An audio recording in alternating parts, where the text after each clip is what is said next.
Hello दोस्तों, नमस्ते। Study with M के यूट्यूब चैनल पर आप सभी का हार्दिक स्वागत और अभिनंदन। साथियों, आरपीएससी यूआरओ भर्ती से संबंधित जो मॉडल टेस्ट पेपर चल रहे थे उसी को आगे बढ़ाते हुए आज और एक नया मॉडल टेस्ट पेपर आपके लिए लेकर आ चुका हूं। टेस्ट पेपर 4 आज रहने वाला है, यानी पार्ट ए और बी दोनों की मिला के 120 क्वेश्चन रहेंगे, यानी 80 क्वेश्चन आपके रहने वाले हैं जीके के, जिसमें आपके Rajasthan history, art, culture, geography, इसके अलावा Indian polity, Rajasthan polity, current affairs. 40 question आपके रहने वाले हैं जो आपका पार्ट बी है अधिनियम, उसके अलावा जो 3 नियम है, योजनाएं हैं, इन सब के मिलाकर तो पूरा फुल टेस्ट रहने वाला है 120 अंक का। आप अंत में कमेंट करके बताना आपने कितने सवाल सही किए हैं।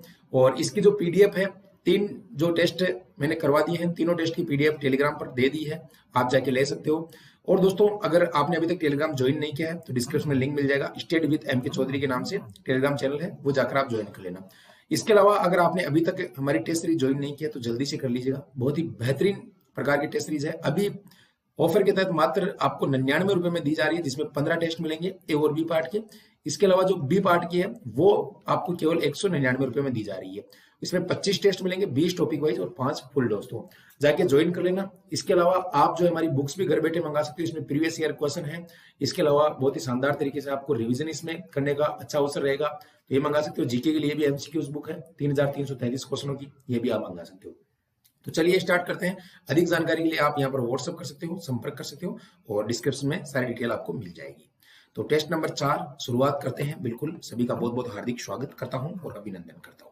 पहला क्वेश्चन आ चुका है, व्याख्या भी करेंगे दोस्तों साथ में, तो ध्यान से आपको देखना है। उत्तर भारतीय काले चमकीले मर्दबांड वाली संस्कृति का प्रतिनिधित्व करने वाले राजस्थान का प्राचीन स्थल कौन सा है? बताइए साथियों। Very good. तो यहाँ पर दोस्तों अगर बात करते हैं अपन, इस प्रश्न का आंसर जो है आपका वो हो जाएगा विराटनगर। विराटनगर है दोस्तों जयपुर के अंदर, ठीक है, जयपुर में है। अधिक अगर व्याख्या आपको देखना है तो बिल्कुल यहाँ पर पीडीएफ में आपको मिलेगी, तो आप यहाँ से भी देख सकते हो, और डायरेक्ट पीडीएफ दे दूंगा, वहां से भी आप देख लेना। यहाँ पर प्राचीन मत्स्य जनपद की राजधानी है विराटनगर, वर्तमान में बेराट।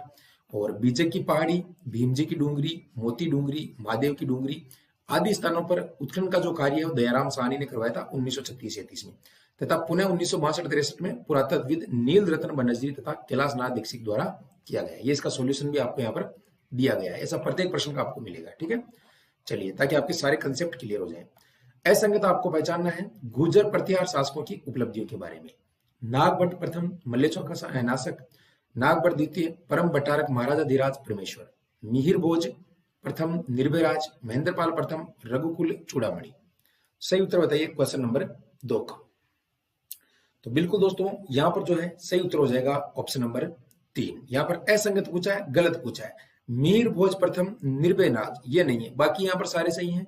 नागभट्ट प्रथम मल्लेश्वर का नाशक, नागभट्ट द्वितीय को परम भट्टारक महाराजा धीराज परमेश्वर की उपाधि दी गई है, और महेंद्रपाल प्रथम को रघुकुल चूड़ामणि।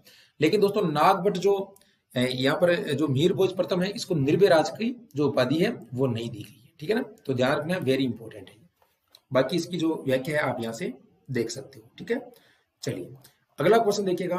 निम्न का सही कलानुक्रम क्या होगा? यानी यहाँ पर जो है कलानुक्रम पूछा है, यानी इनको क्रम से जमाना आपको। सुल्तान महमूद शाह कुंभलगढ़ पर आक्रमण, सारंगपुर का युद्ध, राणा कुंभा की मृत्यु और चंपानेर की संधि, ये कब हुई थी? इनका पूरा यहाँ पर आपको देखना है। तो बिल्कुल सही उत्तर हो जाएगा दोस्तों यहाँ पर 2 नंबर, जिसमें देख सकते हो सारंगपुर का युद्ध हुआ था सबसे पहले। कब हुआ था? 1437 में। सारंगपुर का युद्ध कब लड़ा गया था भाई? 1437 में। मेवाड़ के महाराणा कुंभा एवं मालवा मांडू के जो सुल्तान थे महमूद खिलजी, उनके बीच में कुंभा की इसमें विजय हुई थी, ठीक है। और इसी उपलक्ष्य में आपको पता है कुंभा ने विजय स्तंभ का निर्माण करवाया था, ठीक है, सारंगपुर का युद्ध।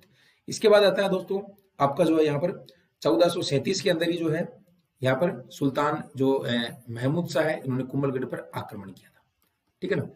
इसके बाद 4 नंबर आता है चंपानेर की संधि। आपको पता है दोस्तों जो है यहाँ पर 1456 में हुई थी, ठीक है। राणा कुंभा के विरुद्ध हुई थी, मोहम्मद खिलजी एवं गुजरात के सुल्तान के मध्य, ठीक है। तो ये हुई थी 1456 में चंपानेर की संधि। और अंत में आपको पता है जो यहाँ पर मृत्यु हो गई थी राणा कुंभा की, ठीक है। चलिए, तो ये पूरी व्याख्या भी आप देख सकते हो, ये पीडीएफ आपको मिल जाएगी, डोंट वरी, चैनल को ज्वाइन कर लेना आप। महाराणा प्रताप के संबंध में कौन सा कथन सही नहीं है? महाराणा प्रताप को मेवाड़ केसरी, हिंदू सूरज भी कहा जाता है, हिंदुआ सूरज। हल्दी घाटी के युद्ध के बाद महाराणा प्रताप ने छापामार युद्ध प्रणाली का उपयोग किया था। महाराणा प्रताप ने 1585 में चावंड को अपनी राजधानी बनाया। हल्दी घाटी युद्ध को महाराणा प्रताप के गौरव का प्रतीक माना जाता है। तो बताइए भाई इसमें जो सही आंसर है अपना क्या हो जाएगा। बिल्कुल, तो काफी लोगों के यहाँ पर सही उत्तर आ रहे हैं, तो अपना सही उत्तर हो जाएगा हल्दी घाटी युद्ध को प्रताप के गौरव का प्रतीक माना जाता है। ये सही नहीं है भाई, ठीक है, ये अपना सही नहीं है। ऑप्शन नंबर डी यहाँ पर करेक्ट हो जाएगा इस प्रश्न का उत्तर, ठीक है। हाँ, दिवेर के युद्ध की मेवाड़ की शानदार सफलता के कारण ही मुगल सेना यहाँ से भाग खड़ी हुई थी और कर्नल टोड ने युद्ध को प्रताप के गौरव का प्रतीक और मैराथन की संज्ञा दी थी दिवेर के युद्ध को। किसको? दिवेर के युद्ध को। चलिए अगला देखिएगा, मारवाड़ के किस शासक ने दिल्ली के सुल्तान बहलोल लोदी की सेना को हराकर प्रतिष्ठा प्राप्त की थी? बताओ। राव मालदेव, राव जोधा, चंद्रसेन या फिर राव चूड़ा? तो सभी को पता है दोस्तों, राव जोधा जी हो जाएगा सही उत्तर। ऑप्शन नंबर डी अपना एकदम करेक्ट हो जाएगा। राव जोधा मारवाड़ के राव रणमल का पुत्र था और 1438 में चित्तौड़ में रणमल की हत्या होने के बाद जंगलों में रहकर अपनी शक्ति संगठित की थी इन्होंने, ठीक है। नेक्स्ट, निम्नलिखित घटनाओं को उनके वर्ष के साथ सुमेलित करना है। कहने का मतलब सबसे पहले कौन सी घटना हुई थी, उसके बाद कौन सी हुई थी, उसके बाद कौन सी हुई थी। तो थोड़ा यहाँ पर दिख जाए आपको, बाकी दो ऑप्शन नीचे भी है, आप यहाँ पर चेक कर सकते हो, ठीक है। चलिए, तो जो क्वेश्चन नंबर 6 है दोस्तों, इसका सही उत्तर हो जाएगा 2 1 3 4, ठीक है। यानी पहले हुआ था दोस्तों यहाँ पर 2 नंबर की अगर अपन बात करते हैं यहाँ पर, तो आपको पता है साथियों, जो है यहाँ पर गिरी शुमेल का युद्ध 1542, ठीक है। इसके बाद दोस्तों यहाँ पर जो है गिरी शुमेल के युद्ध के बाद में पाहेबा का युद्ध 1544, ठीक है। और यहाँ पर दोस्तों जो है आपका, हाँ बिल्कुल, पाहेबा का युद्ध 1542 सही है। और आगे अगर अपन बात करें, नागौर दरबार 1570 में लगाया था और राव मालदेव की मृत्यु 1562। इस तरीके से आप इसको चेकआउट कर सकते हैं। अगला देखो, देखिए कौन सा युग में सही सुमेलित नहीं है। कलयुग का कर्ण, राव लोण कर्ण, राजपूताने का कर्ण, महाराजा राय सिंह, माही मराठी महाराजा कर्ण सिंह, राजपूताने का भागीरथ महाराजा गंगा सिंह। तो यहां पर दोस्तों माही मराठी ये गलत हो जाएगा, महाराजा कर्ण सिंह को नहीं कहा जाता है, बाकी सारे सही हैं। तो माही मराठी बीकानेर का एक शासी और दानी शासक था, राव लोण कर्ण, ठीक है। हाँ, और करमचंद जो है काव्य है, उनमें दानशीलता का तुलना कर्ण, बीटू सुजा ने अपने ग्रंथ जय श्री चंद में भी उनको कलयुग का कर्ण माना है, ठीक है। तो यहाँ पर जो है इसका सही सुमेलित ये नहीं होगा, ठीक है, महाराजा कर्ण सिंह। समझ में आ रही है? हाँ, अगला देखो, नेक्स्ट है, चौहान वंश के किस शासक के काल में देवबोध और धर्मघोष नामक प्रसिद्ध विद्वान हुए थे? वेरी इंपॉर्टेंट क्वेश्चन है भाई, बता दो, बताइए जल्दी से बता दीजिएगा सभी। तो 8 नंबर में दोस्तों अपना जो सही उत्तर है वो हो जाएगा अर्णोराज। अर्णोराज, अर्णोराज की बात करें दोस्तों तो आपको पता है ये अजमेर के शासक थे, ठीक है ना। हाँ, और विग्रहराज चतुर्थ को आप जानते ही हो, है ना, संस्कृत पाठशाला इनके द्वारा बनाई गई थी, ठीक है। और उसी संस्कृत पाठशाला पर कब्जा करके तुड़वा के उसको कुतुबुद्दीन ऐबक ने 2.5 दिन का झोंपड़ा बनाया था, ठीक है। समझ में आ रही बात? ये 2.5 दिन का झोंपड़ा बनाया था। और विग्रहराज चतुर्थ को चौहानों का स्वर्णिम काल कहा जाता है, इसके काल को बीसल देव भी इनको कहा जाता है, बीसल देव, और इन्होंने बीसलपुर का निर्माण भी करवाया था, ठीक है, बीसल देव भी कहा जाता है। तो ये सारी चीजें ध्यान रखना। हरिकेली नाटक की रचना हुई थी, इनके कवि थे दरबारी सोमदेव, जिन्होंने ललित विग्रहराज नामक ग्रंथ लिखा था। संस्कृत का प्रथम महाकाव्य है दोस्तों हरिकेली नाटक, ठीक है। चलिए नेक्स्ट, निम्नलिखित कथनों पर विचार कीजिए। हमीरदेव चौहान ने कुल 17 युद्ध लड़े, जिनमें 16 युद्धों में विजयी रहा। 17वें युद्ध अंतिम युद्ध में वह जलालुद्दीन खिलजी की सेना से लड़ता हुआ वीरगति को प्राप्त हुआ। दोनों में से आपको बताना है सही कौन सा होगा। बिल्कुल, यहां पर दोस्तों कथन 1 और दोनों सही है, बिल्कुल। या फिर एक सही है, तो यहां पर अपना सही उत्तर होगा एक सही है। ठीक है, केवल एक सही है। हमीरदेव चौहान ने कुल 17 युद्ध लड़े, ठीक है ना, जिनमें 16 युद्ध में विजयी रहा। बिल्कुल, हाँ। चलिए, व्याख्या आपको मिल जाएगी पीडीएफ में, अभी यहां पर करवाऊंगा तो समय ज्यादा होगा, आपको पीडीएफ में मिल जाएगी। कछवा वंश के किस शासक ने सती प्रथा को समाप्त करने के लिए प्रयास किए थे? ईश्वरी सिंह, सवाई राम सिंह, सवाई जयसिंह द्वितीय या सवाई मानसिंह प्रथम? सही उत्तर होगा प्रिय विद्यार्थियों सवाई जयसिंह द्वितीय। वेरी इंपॉर्टेंट क्वेश्चन है, ठीक है, ध्यान रखना, सवाई जयसिंह द्वितीय। अगला देखो, राजस्थान के इतिहास में किस मुगल बादशाह को टीका प्रथा प्रारंभ की थी? टीका प्रथा किसने प्रारंभ की थी? शाहजहां, अकबर, जहांगीर या फिर औरंगजेब? टीका प्रथा, तो साथियों टीका प्रथा शुरू की थी अपने अकबर ने, ठीक है। और अकबर की राजपूत नीति सुलह कुल यानी सभी के साथ शांति एवं सुलह पर आधारित थी। सुलह न किए जाने वाले शासकों को शक्ति के बल पर जीता जाता था, ठीक है, हाँ, ये ध्यान रख लेना। और अधीनस्थ शासकों को उनकी वतन जागीरी दी गई और उसकी योग्यता के अनुसार मनसब प्रदान किया गया। यहां पर देख सकते हो सुलह कुल, सभी के साथ शांति। नेक्स्ट क्वेश्चन आ चुका है भाई स्क्रीन पर, सभी चेक कर लीजिएगा। मध्यकालीन राजपूत प्रशासन के शासक वर्ग से संबंधित कथनों पर विचार कीजिएगा। एक राजा का दूसरे राजा के साथ पत्र व्यवहार खरीदता कहा जाता था। जयपुर रियासत के प्रधानमंत्री को मुसाहिब कहा जाता था। अर्थ विभाग का अध्यक्ष दीवान कहलाता था। सैन्य विभाग का अध्यक्ष बख्शी कहलाता था। सही उत्तर बताओ भाई। मैं दावे के साथ कह सकता हूं, जो मैं यहाँ पर आपको लगभग 15 टेस्ट करवाने वाला हूं टोटल, ठीक है, और लगभग आपका जो मान के चलो कि दोस्तों 70 से 80% तो इन 15 टेस्ट में से कवर हो जाएगा आपका, क्योंकि पूरा टेस्ट उस तरीके से मेरा, ठीक है ना। तो सही उत्तर की अपन बात कर लेते हैं। बिल्कुल 1, 2, 3 और 4 सारे सही हो जाएंगे।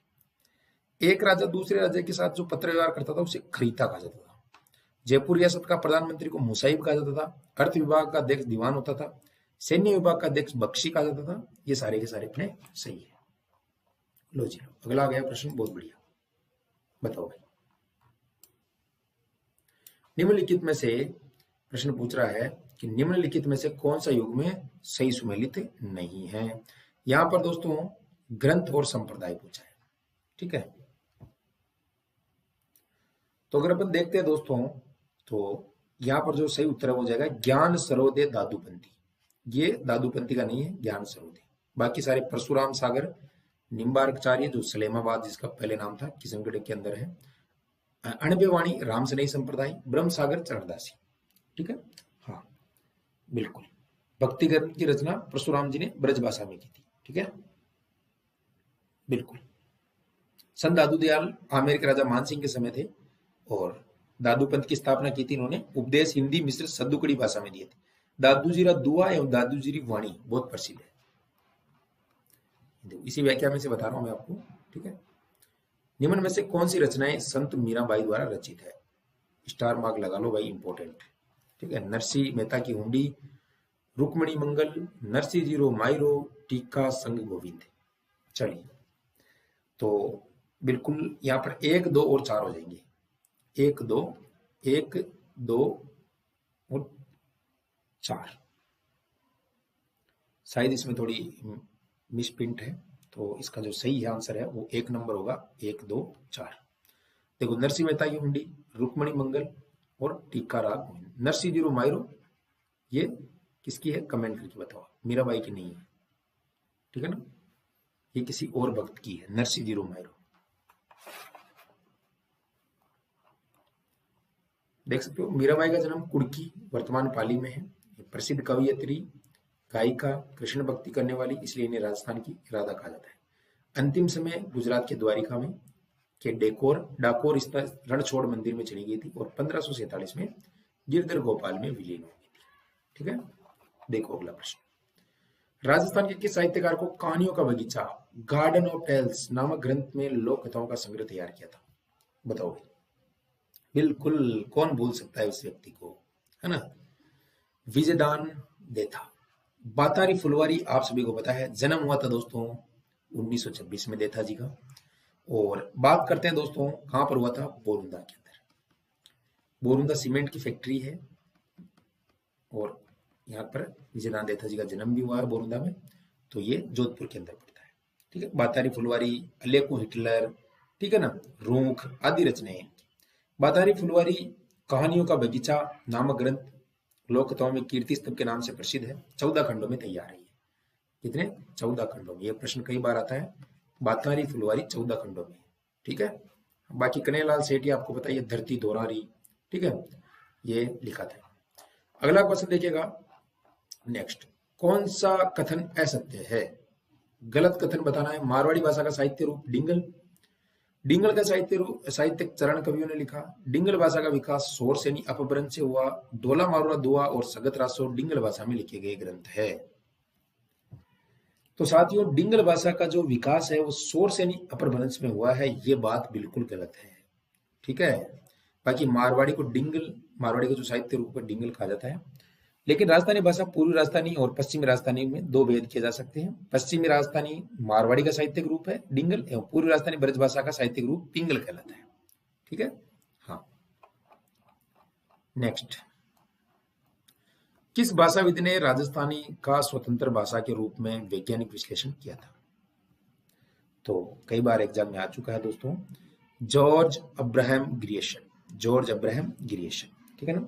The linguistic survey of India, ठीक है ना, हाँ। इसमें राजस्थानी भाषा का स्वतंत्र भाषा के रूप में वैज्ञानिक विश्लेषण प्रस्तुत किया था। ओके, चलिए आगे देखिएगा। शेखावाटी बोली राजस्थान के किस एक बोली की उपबोली है? शेखावाटी बोली, बताओ भाई। शेखाटी बोली, तो शेखावाटी की बात करें दोस्तों तो वैसे ये जो है मारवाड़ी की है, ढूंढाड़ी की नहीं है, बागड़ी की भी नहीं, हाडोती की, मारवाड़ी की एक उपबोली है शेखावाटी, मारवाड़ी की उपबोली। ग्रंथ कोयलूमाला में उल्लेखित मरुभाषा ही मारवाड़ी का रूप है, यहाँ पर देख सकते हो, जो पश्चिमी राजस्थान में बोली जाती है। मारवाड़ी बोली का आरंभ काल 8वीं सदी से माना जा सकता है। ठीक है, मारवाड़ी भाषा की प्रमुख उपबोलियां मेवाड़ी, बागड़ी, शेखावाटी, गोडवाड़ी, नागौरी, बीकानेरी, थड़ी, खेराड़ी, ये सारी है मारवाड़ी की। अगला देखो भाई, नेक्स्ट क्वेश्चन आ चुका है स्क्रीन पर, थोड़ा दिखा देता हूं आपको, सब अच्छे से दिख जाए। एक तरफ ग्रंथ है और एक तरफ उनके रचनाकार है, तो किस ग्रंथ की रचना किसने की है ये बताना आपको। ठीक है, तो बिल्कुल यहाँ पर कोई ज्यादा प्रॉब्लम नहीं आएगी इस प्रश्न में, 1 2 3 4 हो जाएगा अपना। संगीत रत्नावली सोमपाल, राधा गोविंद गीत संगीत ब्रजपाल भट्ट, संगीत रत्नाकांत सारंगदेव, संगीत राज महाराणा। ठीक है, बाकी अगर आपको 2 ऑप्शन तो ऐसे ही आपके कट जाएंगे अगर संगीत राज भी आपको याद है तो। ओके, नेक्स्ट, निम्नलिखित में से कौन सा विकल्प भीलों के नृत्य को दर्शाता है? किसको दर्शाता है भाई? भीलों के नृत्य को। अब भीलों के कौन कौन से नृत्य हैं? तो गेर हो गया, द्विचक्री हो गया, हाथी मना हो गया, और भी है भीलों के घूमरा, ठीक है, युद्ध, ठीक है, ये भी ध्यान रख लेना, ये भी भीलों के। ये जवारा ग्रास्य जाति का है, ठीक है, चक्री कंजर जाति का है, चरी गुजर जाति का है, वालर ग्रास्य जाति का है, लूर ग्रास्य जाति का है, गौरी भील जनजाति का है। तो गौरी भी हो जाएगा इसमें शामिल। ठीक है, युद्ध मैंने आपको बता ही दिया है। ठीक है, ओके, देख सकते हो यहाँ पर जो गौरी नृत्य है शिव और भस्मासुर की कथा पर आधारित लोक नाट्य है। ठीक है ना, और ये नृत्य भाद्रपद मास में गौरी उत्सव पर किया जाता है।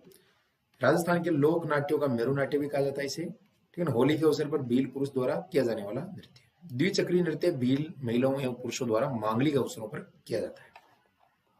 नेक्स्ट, लोकगीतों के संदर्भ में कौन सा युग्म सही नहीं है? लोकगीतों के संदर्भ, गुड़ला जोधपुर, जोरावा हाडोती, पीपली शेखावाटी, मूमल जैसलमेर।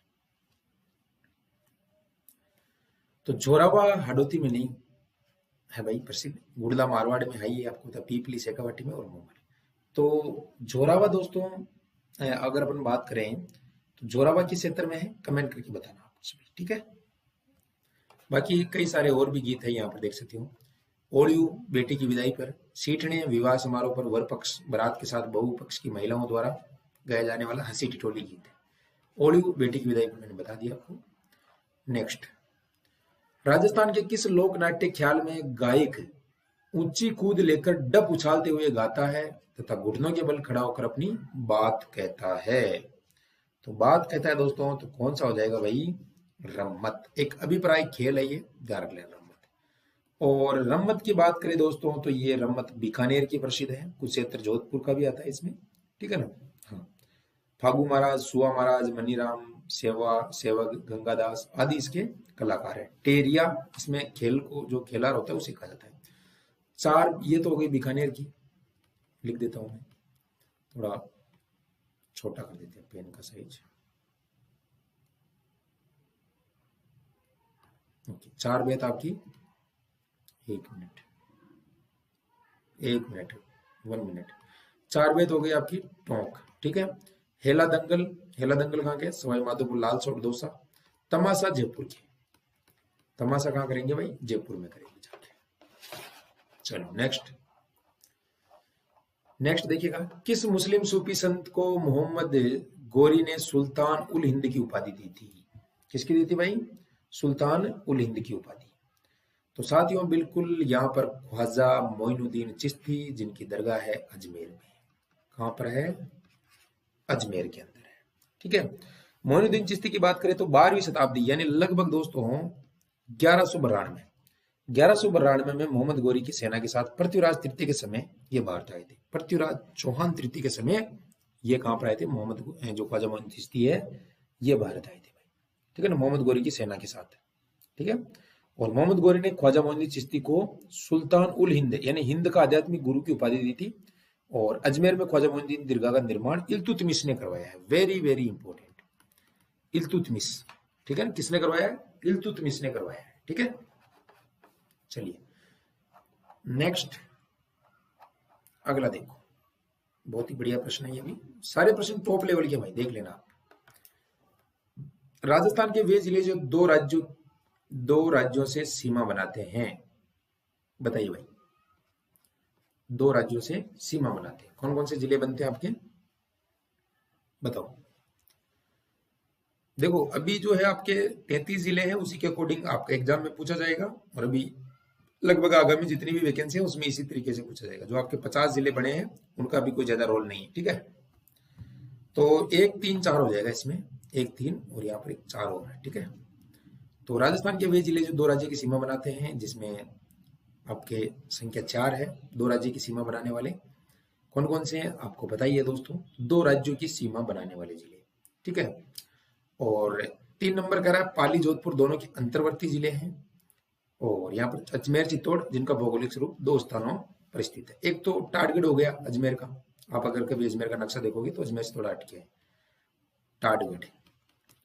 और एक आपका इधर हो गया रावतबाटा, या कई किताबों में रावतबाटा है, एक चित्तौड़गढ़, 84गढ़, ठीक है ना, उस तरीके से। तो ये दोनों जो है उनकी सीमा से थोड़े परे हैं हटके, ठीक है। यहां पर देख सकते हो, थोड़ा बता देता हूं, 1600 किलोमीटर सबसे ज्यादा पंजाब से छोटी लगती है। झालावाड़ जिले की अंतर्वर्ती सीमा सबसे ज्यादा मध्य प्रदेश के साथ में, बाड़मेर जिले की गुजरात के साथ में लगती है, ठीक है। अगला देखो भाई, अच्छा प्रश्न फिर से स्क्रीन पर, वैसे सारी अच्छे हैं लेकिन मुझे लगता है कि सारी इंपोर्टेंट क्वेश्चन है। राज्य के दक्षिण से उत्तर की ओर जाने पर बढ़ती अक्षांश स्थिति के आधार पर निम्नलिखित जिलों का सही क्रम क्या होगा? बताओ, ये टफ प्रश्न हो सकता है थोड़ा सा आपके लिए। तो 1 नंबर हो जाएगा प्रतापगढ़, झालावाड़, उदयपुर और चित्तौड़गढ़, ठीक है। हाँ, और आपको पता है राजस्थान का क्षेत्रफल पूरे देश का लगभग दोस्तों 11.41% आता है, ठीक है। और अक्षांशीय देशांश से विस्तार की गणना आपको पता है 23 डिग्री 03 उत्तरी अक्षांशीय, 30 डिग्री 12 उत्तरी अक्षांशीय तथा 69 डिग्री 30 पूर्वी देशांतर से 78 डिग्री 17 पूर्वी देशांतर के मध्य है। ये राजस्थान है, तो इसमें इस तरीके से जो है हो जाएगा।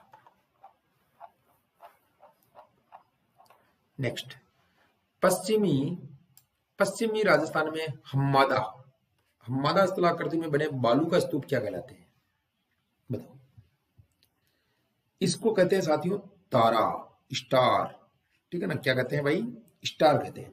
अलग अलग होते हैं। बालू का स्तूप युक्त शुष्क मैदान जो लगभग 58 से 60% का है, जिसमें बालू का स्तूप पाए जाते हैं।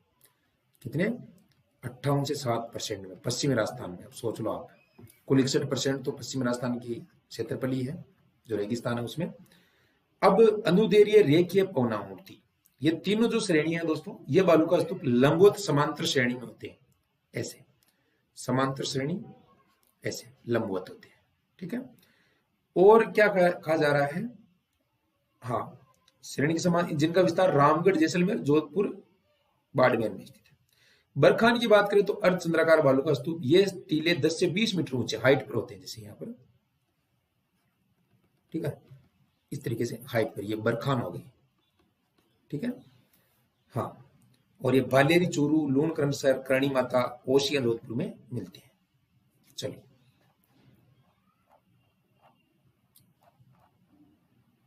अगला प्रश्न आ चुका है, फिर से स्क्रीन पर देखिएगा। अरावली पर्वतमाला के संबंध में निम्न कथनों पर विचार कीजिएगा। सभी साथियों का एक बार हार्दिक स्वागत, अभिनंदन करना चाहूंगा। पता है साथियों, 3 मॉडल टेस्ट पेपर करवा दिए हैं। आज 4th नंबर का टेस्ट पेपर आपका, और एक कारवां चलता जाएगा जब तक एग्जाम नहीं होगा आपका। तो आप चैनल को सब्सक्राइब करके बेल आइकन प्रेस कर देना। डेफिनेटली मैं गारंटी ले रहा हूँ, अगर ढंग से यहाँ से देख रहे हो तो डेफिनेटली आपके एग्जाम में प्रश्न बनेंगे। और निःशुल्क सारी चीजें करवा रहा हूँ, और क्या चाहिए आपको बताओ। पीडीएफ भी आपको दे रहा हूँ फ्री के अंदर, हमारे टेलीग्राम चैनल पर आपको मिल जाएगी, एप्लीकेशन पर मिल जाएगी। इतनी सुविधा कोई नहीं दे पाएगा, ठीक है ना। चलिए, तो 27 नंबर है दोस्तों। तो इसमें 1 2 3 4 हो जाएंगे, 1 2 3 4, यानी जो अपना लास्ट वाला ऑप्शन है वो हो जाएगा। अरावली पर्वतमाला गोंडवाना लैंड का अवशेष है, सभी को पता है। इसकी तुलना अल्पाशियन पर्वत, जो अमेरिका का पर्वत है, उससे की जा सकती है। राज्य के लगभग 9% भाग पर फैली पर्वतमाला है। उत्तर पूर्वी अरावली सर्वाधिक छोटी रघुनाथगढ़ सीकर के अंदर है, ठीक है। यहाँ पर चेक कर सकते हैं, पूरा डेटा इसमें बता रखा है, प्री कैम्ब्रियन काल में हुआ है, ठीक है ना। हाँ, गोंडवाना लैंड का भाग है, और ये सारी चीजें मैंने आपको बता रखी है। बहुत बढ़िया प्रश्न, देखो मैप के साथ में। राजस्थान के भूगर्भीय सेल संरचना के संबंध में मानचित्र क्षेत्रों का व्यवस्थित कूट क्या होगा। अब यहाँ पर दोस्तों, ये तो हो गए कूट, और ये क्षेत्र है, ये लेवल के प्रश्न करवा रहा हूं मैं आपसे। राजस्थान का मैप है। अब यहाँ पर आपको बताना पी के स्थान पर कौन सा क्षेत्र आएगा, इनमें से क्या विशेषता है पी की, क्यों की क्या है, और आर की क्या है। अब आपको जो यहाँ पर ऑप्शन है उसके अकॉर्डिंग आपको आंसर देना है। तो थोड़ा टफ प्रश्न है, बाकी जो 3 नंबर है यहाँ पर, ये सही हो जाएगा। देखो, पी की बात करें तो यहाँ पर जुरासिक चट्टानें पाई जाती है, आपको पता है। और क्यों की बात करें तो एरिनापुरा, यहाँ पर पाली का क्षेत्र आता है थोड़ा सा, तो आपको पता है एरिनापुरा और सिवाना, ठीक है ना। और आर जो है ग्रेनाइट डक्कन ट्रेप यहाँ पर पाई जाती है। इस तरीके से अपना सी हो जाएगा, पी क्यू आर, ओके। चलिए यहाँ पर देख सकते हो व्याख्या भी बहुत अच्छे से।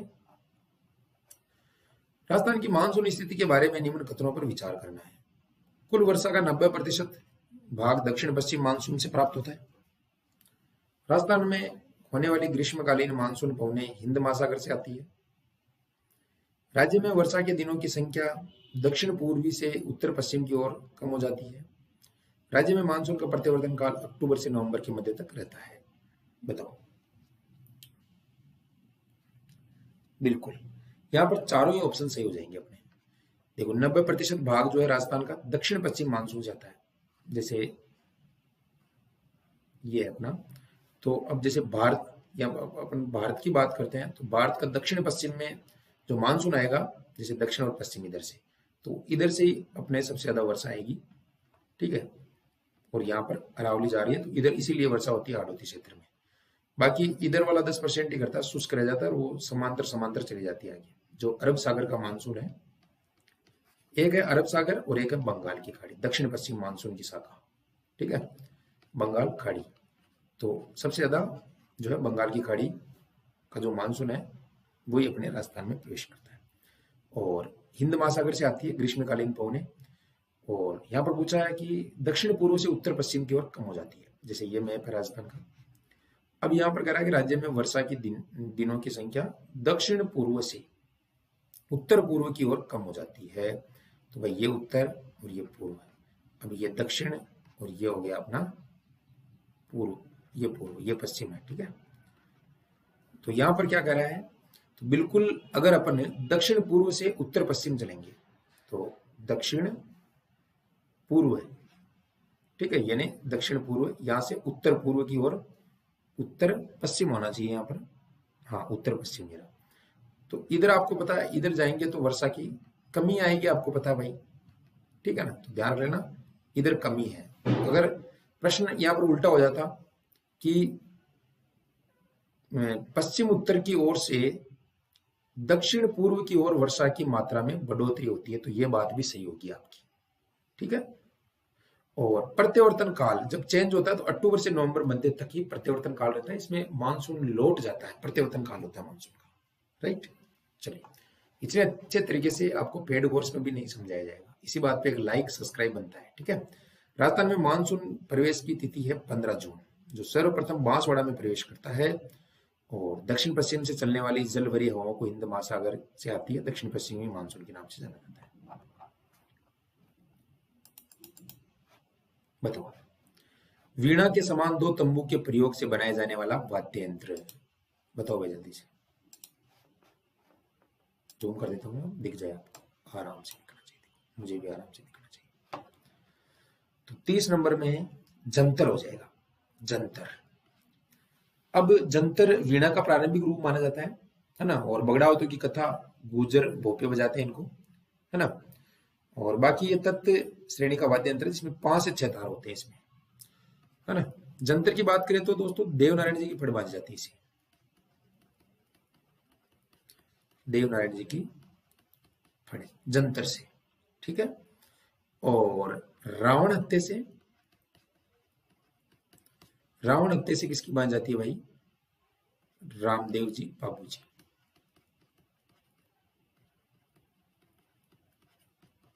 ठीक है। दोनों की फड़ बात जाती है, थोड़ा ध्यान रखना, दोनों में कंफ्यूजन नहीं होना। राजस्थान की प्रादेशिक वनस्पतियों एवं उनके वैज्ञानिक दिए गए संबंधों में युग्म गलत है। जैसे मैंने बताया ना आपको कि वैज्ञानिक नाम आता ही है एग्जाम के अंदर किसी न किसी रूप में, तो यहाँ पर महुआ का जो है एनोजिस पंडुला नहीं होगा, कत्था का मैंने बताया था एकेसिया कटेचु, पलास का ब्यूटियो मोनोस्पर्मा, सेवन का लीसियस सिंडिकुस, है ना। और एक महुआ का जो होता है दोस्तों वो होता है मधु का इंडिका, क्या होता है, मधु का इंडिका, साइंटिफिक नेम है यहाँ पर, ठीक है, हाँ। और रोहिड़ा रेगिस्तान का सागवान जिसे कहा जाता है, मरुशोभा कहा जाता है, वैज्ञानिक नाम टिकोमेला अंडुलेटा। रोहिड़ा राजस्थान का राज्य पुष्प है, क्या है, राज्य पुष्प रोहिड़ा, और इसका जो वैज्ञानिक नाम है टिकोमेला अंडुलेटा, टिकोमेला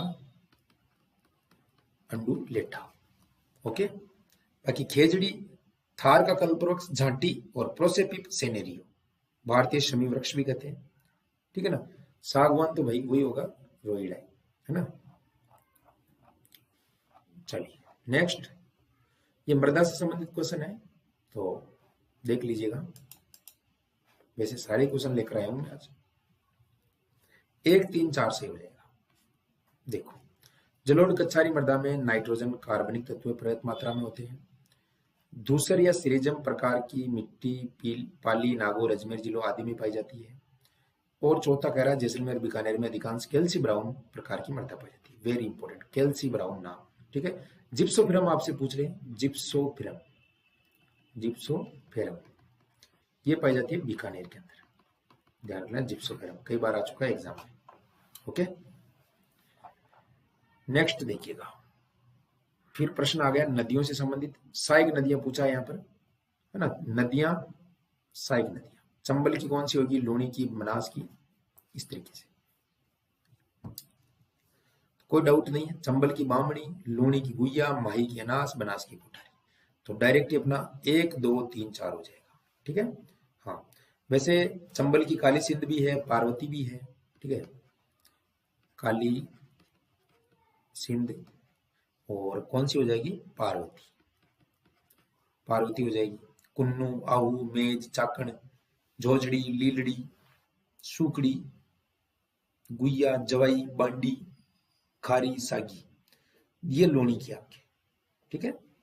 लोनी की जो मैंने बताई ना पीछे से, हाँ लोनी की, जोजड़ी से स्टार्ट होगी, जोजड़ी, लीलड़ी, सुकड़ी, अनास, चाप, मोरेन, सोम, जाखम, ये माही की हो जाएगी। और बनास की चंद्रभागा, कोठारी, खारी, मानसी, बेड़च, मेनाल, और साबरमती की हथमती, मेशवा, वाकल, सी। नेक्स्ट प्रश्न है कि परवन वृहद परियोजना, परवन वृहद बहुउद्देशीय सिंचाई परियोजना से कौन सा जिले सिंचाई का लाभ उठा रहे हैं? परवन से, परवन की यहां पर बात करेंगे दोस्तों तो कोटा, बारां और झालावाड़, वेरी इंपॉर्टेंट है, कोटा, बारां और झालावाड़, ठीक है। कौन सा होगा? कोटा, बारां और झालावाड़। परियोजना की बात करें दोस्तों तो ये आकवद गांव है, परवन नदी पर निर्माण है ये परियोजना, झालावाड़ के आकवद गांव में, ठीक है। इसके अलावा बात करें तो 1821 गांवों को पेयजल उपलब्ध करवाया जाएगा। यहाँ पर कितने? 1821 गांवों को पीने का पानी, ठीक है। हाँ, और यहाँ पर झालावाड़, कोटा एवं बारां जिले के 637 गांवों की लगभग 2,01,400 हेक्टेयर भूमि में सिंचाई की सुविधा उपलब्ध की जाएगी। कोटा बूंदी नहीं है, बाकी तीनों हाड़ौती प्रदेश परवन के अंदर। कावोद झील, देखो प्रश्न कई बार आता है, कावोद झील पूछा आपसे तो नॉर्मल सा क्वेश्चन है, जैसलमेर में है, ठीक है ना। हाँ, खारे पानी की झील है, खारे पानी की, ठीक है। निम्नलिखित में से सुमेलित नहीं है। भाई बहुत बढ़िया प्रश्न है, सारे के सारे टॉप प्रश्न आपको लग गया होगा दोस्तों। तो यहाँ पर मरु प्रसार रोकथाम कार्यक्रम 2002 ये नहीं है, बाकी अरावली वृक्षारोपण 1992, ऑपरेशन खेजड़ा भी आपका चलाया गया था 1991 के अंदर, ठीक है ना, ध्यान रख लेना। ऑपरेशन खेजड़ा कब चलाया गया था? ऑपरेशन खेजड़ा 1991। वानिकी विकास परियोजना 95-96। पहली राज्य वन नीति मैंने बताया था 18 फरवरी 2010 को, ठीक है। तो मरु जो है, मरु प्रसार रोकथाम कार्यक्रम, ये जो है दोस्तों इस समय नहीं चलाया गया था, ठीक है। हाँ, बाकी यहां पर देख लेना, और इसमें विस्तार से दे रखा है आपका, ये अरावली वृक्षारोपण है, जापान के सहयोग से चल रही है, ठीक है, बिल्कुल। चलिए आगे बढ़ते हैं प्रश्नों की तरफ।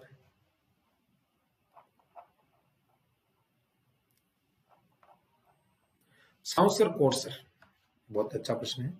सांवसर कोटसर एक आखेट निषेध क्षेत्र है और ये चूरू जिले में पड़ता है, चूरू के अंदर। कौन सा युग्म सही नहीं है? राजस्थान थोक मूल्य सूचकांक, उपभोक्ता मूल्य सूचकांक, श्रमिक, या फिर कृषि श्रमिकों के लिए उपभोक्ता मूल्य सूचकांक। तो कृषि श्रमिकों के लिए दोस्तों ध्यान रखना 1986-87 है, ठीक है। क्या है? 1986-87, 1986-87। बाकी राजस्थान थोक मूल्य सूचकांक 1999-2000, उपभोक्ता मूल्य सूचकांक 2016। अब उपभोक्ता मूल्य सितंबर 2020 से आधार वर्ष हो गया, इसका पहले नहीं था। और कृषि के लिए बता दिया, सामान्य उपभोक्ता मूल्य सूचकांक ग्रामीण शहरी के लिए 2012 है, ठीक है। हाँ, राजस्थान सरकार द्वारा थोक मूल्य सूचकांक मासिक आधार पर जारी किया जाता है और 154 वस्तुएं इसमें शामिल होती है। कितनी? 154 वस्तुएं, देख सकते हो यहाँ पर। हाँ, चलिए, राज्य के सकल राज्य मूल्य वर्धन 2021-22 में प्रचलित बुनियाद मूल्यों का कृषि क्षेत्र में 25% योगदान, तो ये 30.23 हो जाएगा। पूछा गया प्रश्न है एग्जाम, ये पूछा है प्रचलित मूल्यों पर प्रति व्यक्ति आय। देखो आ सकता है भाई, लास्ट टाइम का भी जरूरी नहीं है, इसीलिए एक दो प्रश्न करवा रहा हूँ। 1,35,000 218, ये किसमें? प्रचलित मूल्य में, स्थिर मूल्यों में नहीं है, ध्यान रखना। स्थिर कीमतों की बात करें तो 81,231, 81,231। आपको पता है कई बार 21-22 का भी पूछ लिया जाता है आरपीएससी के द्वारा, ये मैंने देखा है। हालांकि अब जो है आपका 2022-23 का जो बजट हो गया उसके अकॉर्डिंग आपको ध्यान रखना है, लेकिन ये भी एक बार नोट कर लेना आपको, ठीक है ना, ये चीजें एग्जाम में आएगी। नीति आयोग द्वारा जारी बहुआयामी गरीबी सूचकांक 2021 में राजस्थान में गरीबी का प्रतिशत कितना है? तो राजस्थान में बात करें तो 29.46। करंट अफेयर्स के कुछ प्रश्न है। तो यहाँ पर दोस्तों सर्वाधिक बिहार के अंदर है और न्यूनतम केरल के अंदर है गरीबी। अभी भारत में बिहार में 51.1% गरीबी है भाई, 51.1% जनसंख्या गरीब है, और यहाँ पर राजस्थान के अंदर 29 पॉइंट है। इसके अलावा दोस्तों केरल में तो मात्र 0.7, यानी 1% भी नहीं है पूरी गरीबी, सब अमीर है वहां पर, ठीक है।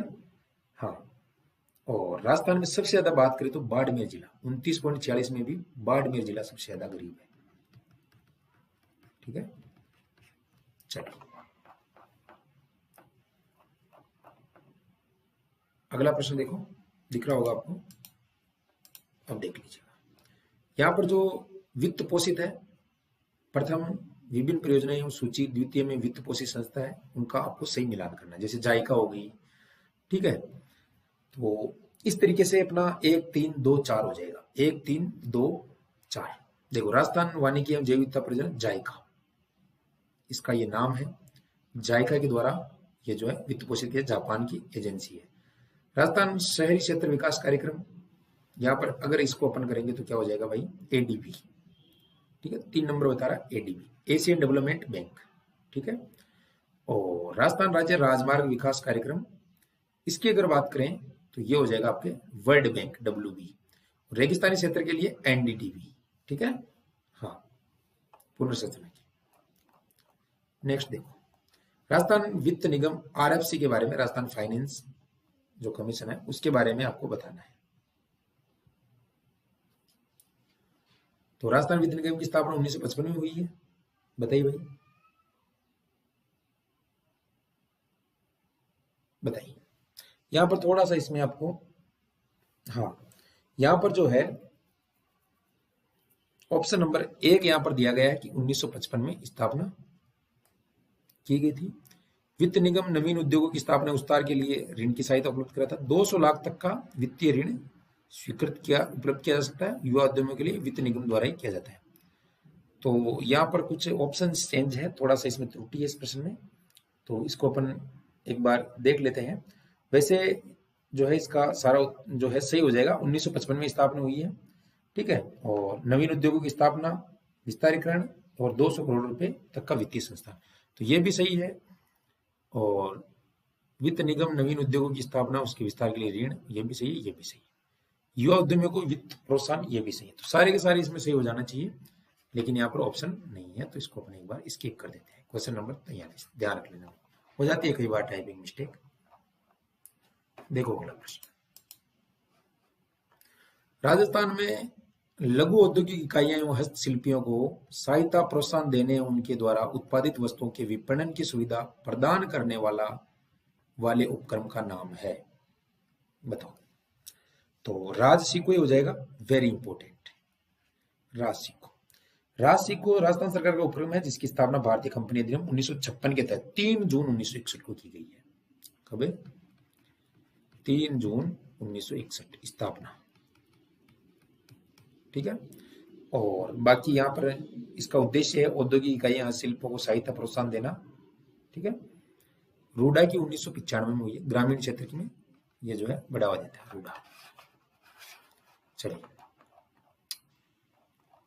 नेक्स्ट, राजस्थान में रिको द्वारा विकसित स्पेशल इकोनॉमिक जोन और उनकी स्थिति दी गई है, इनमें से कौन सा युग में सुमेलित नहीं है? ये भी आ चुका है, राजस्थान पुलिस में आया हुआ प्रश्न है। तो महिंद्रा वर्ल्ड सिटी, ये बोरानाडा जोधपुर में नहीं है, बिल्कुल। मानसरोवर इंडस्ट्रियल डेवलपमेंट कापरडा जोधपुर, मानसरोवर का नाम लेते हैं आपका जयपुर आता, लेकिन जयपुर में नहीं है। RNB इंफ्रास्ट्रक्चर प्राइवेट लिमिटेड, खारा बीकानेर, सोमानी कुश्तेड़ा भिवाड़ी, ठीक है। तो मानसरोवर दोस्तों आपको पता है, वैसे रिको की स्थापना तो 1969 के अंदर हुई है, ठीक है, स्थापना रिको की। और रिको का उद्देश्य उद्योगों को बढ़ावा देना है, वित्तीय और ऋण सहायता उपलब्ध कराना है। ये महिंद्रा वर्ल्ड सिटी जयपुर में है, ये तो सभी को पता है।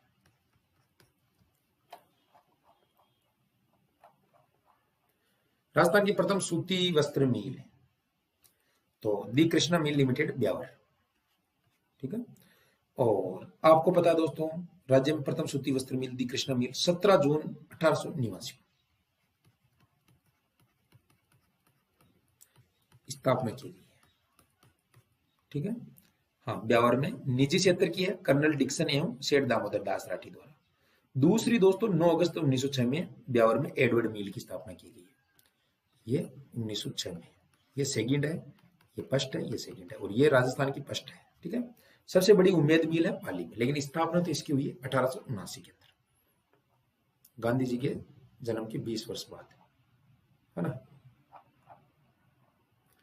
एक जिला एक उत्पाद, एक जिला एक उत्पाद के बारे में यहाँ पर कहा गया है, तो बताइए एक बारी, जूम कर लेते हैं थोड़ा सा अच्छे से दिख जाए अपने को। पूरे 120 क्वेश्चन करूंगा, जो बच्चे देरी से आए थोड़ा ध्यान रखना भाई, ठीक है। एक मिनट सेट कर लेते हैं सही।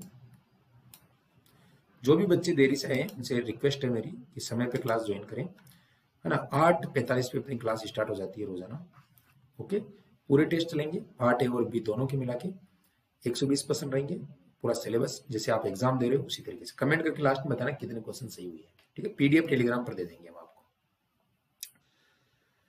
तो 47 में जोधपुर जीरा हो जाएगा, ये सही नहीं है। बाकी जयपुर टमाटर, झुंझुनू, लेमन, नींबू, जोधपुर आलू चिप्स। ओडीओपी, एक जिला एक उत्पाद योजना के तहत विभिन्न जिलों की निर्यात संभावित समीक्षा की गई है, उसके अकॉर्डिंग बनाया गया है। हाँ, वैसे केंद्र सरकार द्वारा 27 राज्यों में 103 जिलों को 106 उत्पादों की पहचान की गई है। राजस्थान में 2 उत्पाद ब्लू कोटरी जयपुर और मकराना संगमरमर नागौर 106 उत्पादों में शामिल है।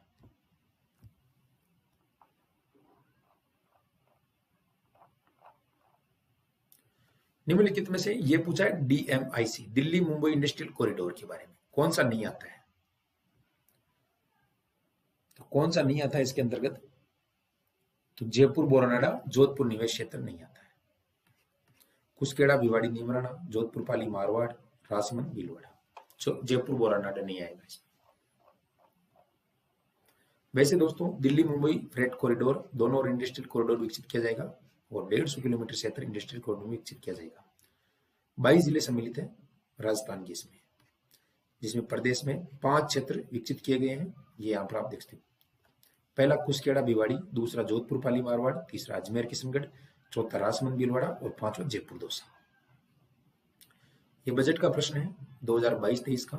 तो रिफाइनरी के बारे में पूछा है कि भाई बजट 2022-23 के अनुसार पचपदरा बाड़मेर पेट्रोकेमिकल इन्वेस्ट की स्थापना की जाएगी। इसके आधारभूत संरचना के चरणबद्ध विकास हेतु 1000 करोड़ का व्यय होगा। एक और दोनों सही है, पर 2 कथन एक की व्याख्या कर रहा है, सही बात है, ठीक है।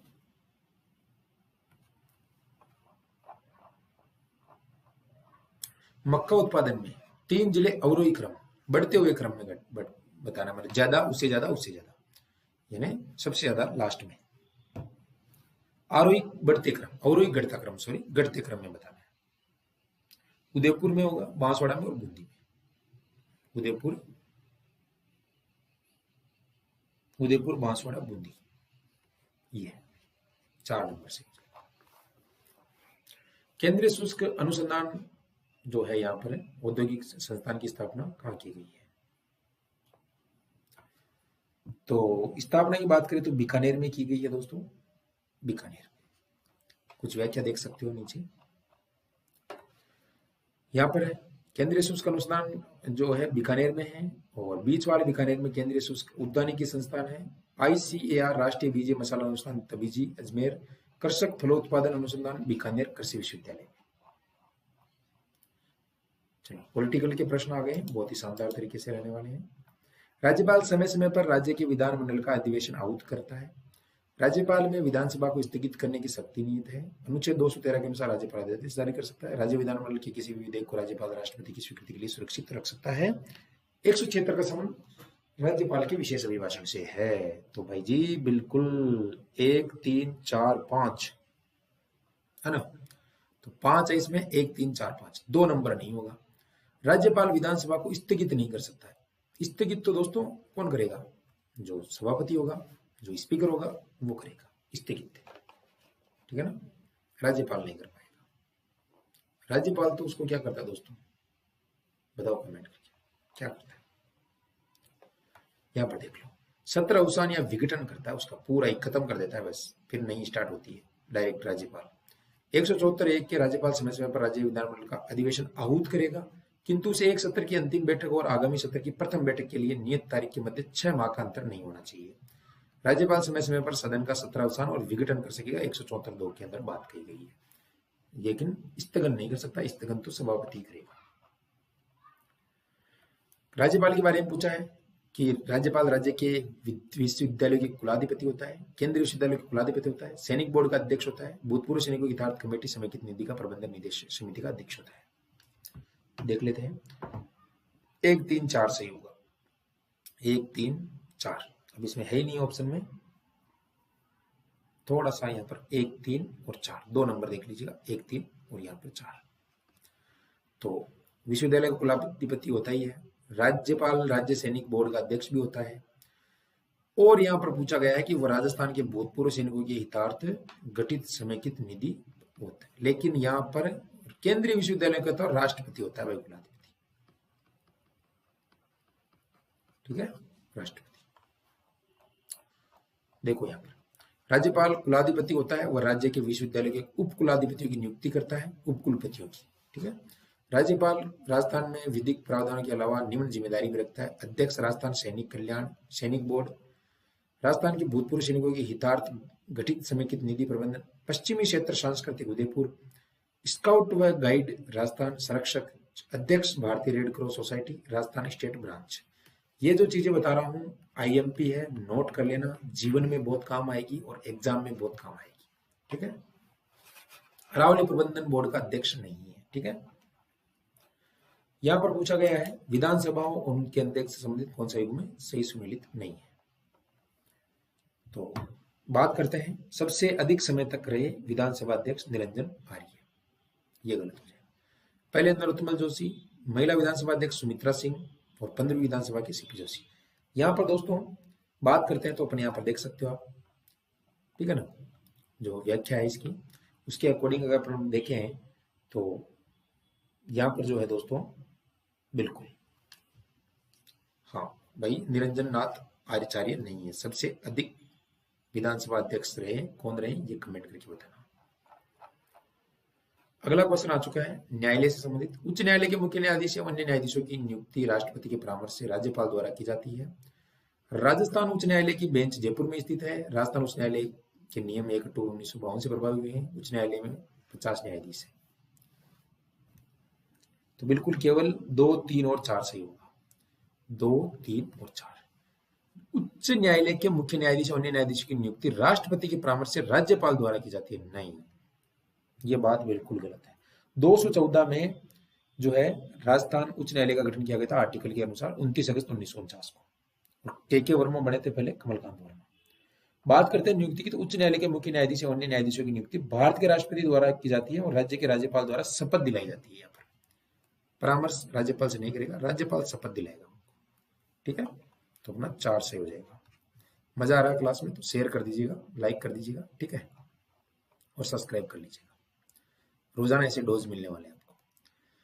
निम्नलिखित में से कौन सा क्षेत्र राजस्थान उच्च न्यायालय की जयपुर पीठ के क्षेत्राधिकार में आते हैं? टोंक, भीलवाड़ा, सवाई माधोपुर और झालावाड़। तो जयपुर की यहां पर बात करें दोस्तों तो 1, 3, 4 हो जाएंगे, 1, 3 और 4,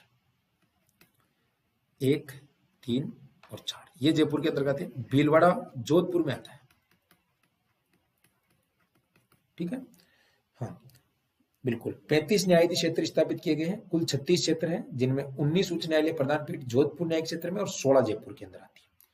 16 तो आती है भाई अपने जयपुर में, 16 जयपुर और 19 जोधपुर। अब वैसे बात करें तो जिले के अनुसार नहीं है, इनके क्षेत्र है, 35 न्याय क्षेत्र है इनके, और वर्तमान में कुल 36 हो गए। ये न्याय क्षेत्र है, जिले से मतलब नहीं है अपने, ठीक है।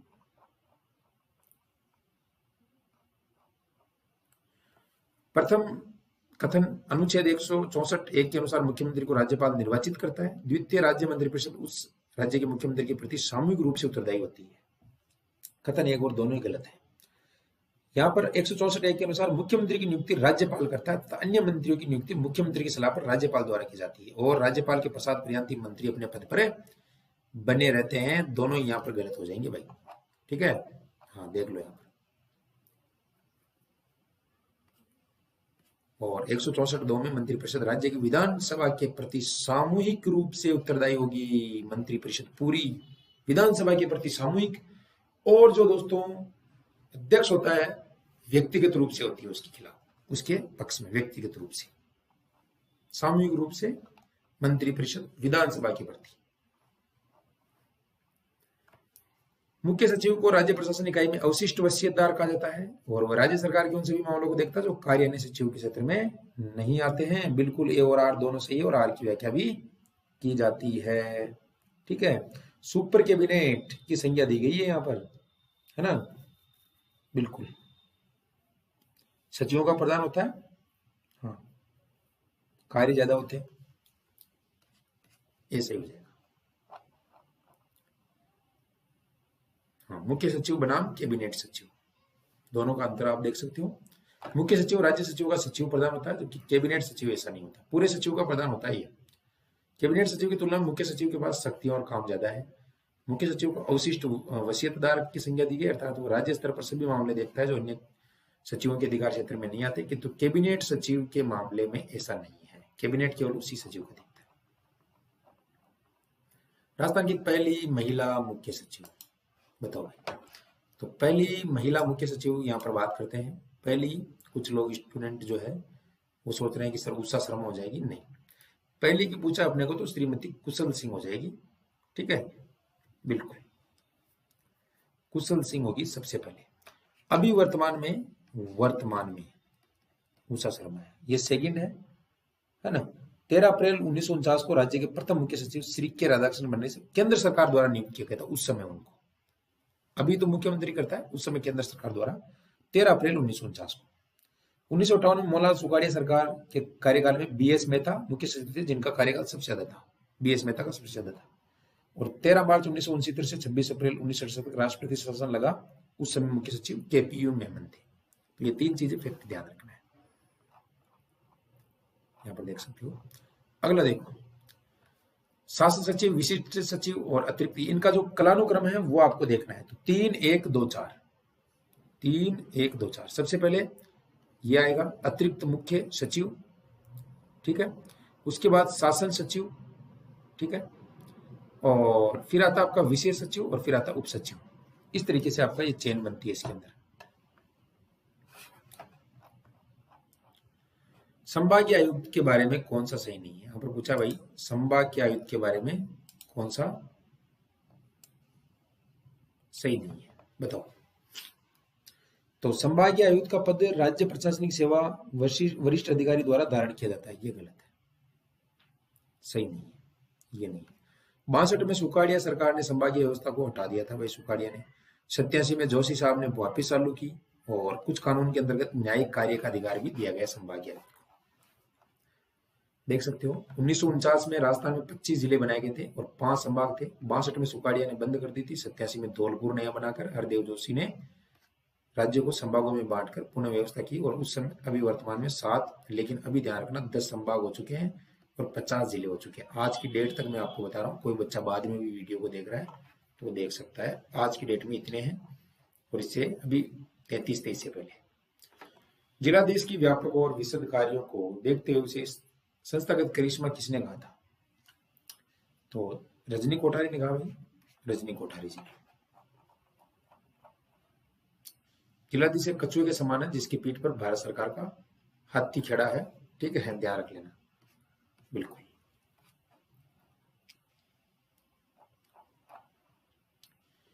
कविता संग्रह मुक्ति के लिए राजस्थानी भाषा का केंद्रीय साहित्य पुरस्कार 2021 किसे प्रदान किया गया? मुक्ति की बात करें तो मितेश निर्मोही, ठीक है, करंट अफेयर्स के प्रश्न है, ज्यादा समस्या नहीं है। उपन्यास पाणीरा रुखाड़ा के लिए राजस्थानी भाषा का केंद्रीय बाल साहित्य पुरस्कार किसे दिया गया? तो डॉक्टर मंगल बादल। किसे दिया गया भाई? वैसे दोस्तों कीर्ति शर्मा होगा इसमें, ठीक है। चलिए केंद्र सरकार की पीएम वाणी फ्री इंटरनेट योजना का शुभारंभ प्रतापगढ़ से हुआ है और ये आपके शायद एलडीसी या किसी एग्जाम में क्वेश्चन आ चुका है। 73वें गणतंत्र दिवस पर राजस्थान की कितनी हस्तियों को पद्म श्री पुरस्कार दिए जाने की घोषणा की गई है? तो ये 5 राजस्थान के 5 है भाई पद्मश्री। राजस्थान के चंद्र प्रकाश द्विवेदी को पद्मश्री 2022 दिया गया, इसके बारे में सत्य कथन बताइए। तो सत्य कथन यही है, सारे के सारे जन्म सिरोही में हुआ 60 में, निर्देशक पटकथा लेखक है, चाणक्य धारावाहिक कौटिल्य में भूमिका निभाई है। तो सारे के सारे सही हो जाएंगे। राजस्थान का सबसे बड़ा सिलिका प्रोसेसिंग प्लांट कहाँ लगाया गया है? सिलिका की बात करते हैं तो निवाई टोंक के अंदर लगाया है। प्रोजेक्ट पीएम शक्ति योजना के तहत विकसित किया जाए जोधपुर पाली मारवाड़ इंडस्ट्रियल एरिया। राजस्थान के किस जिले में national communication disaster centre NCDC का केंद्र खुलेगा? ये भी आ चुका है एग्जाम के अंदर, जयपुर के अंदर। ये बताओ भाई कब जो है नगर पालिका नगरीय निकाय से संबंधित प्रश्न जुड़ा हुआ आपका? तो यहाँ पर 1 2 4 हो जाएंगे, 1 2 4। ये 4 को भाई टाइप ही नहीं किया क्या किसी भी प्रश्न में? तो मद्रास 1687, कलकत्ता 1726 और यहाँ पर मद्रास नगर पालिका 1726। ये नगर निगम है, ये पालिका है। तो लगभग 100 साल से ज्यादा समय लग गया। राजस्थान की प्रथम नगर पालिका का गठन कब किया गया था? 1864, माउंट आबू। सभी को पता होना चाहिए, ठीक है। राज्य की प्रथम नगर पालिका का गठन कहाँ किया गया था? माउंट आबू में। स्थानीय शासन का मैग्ना कार्टा, ठीक है, यह आपका रिपन प्रस्ताव। अभी आपके पार्ट बी के प्रश्न आने बाकी है। गठन के आधार पर प्राथमिकता देना प्रस्तावों को।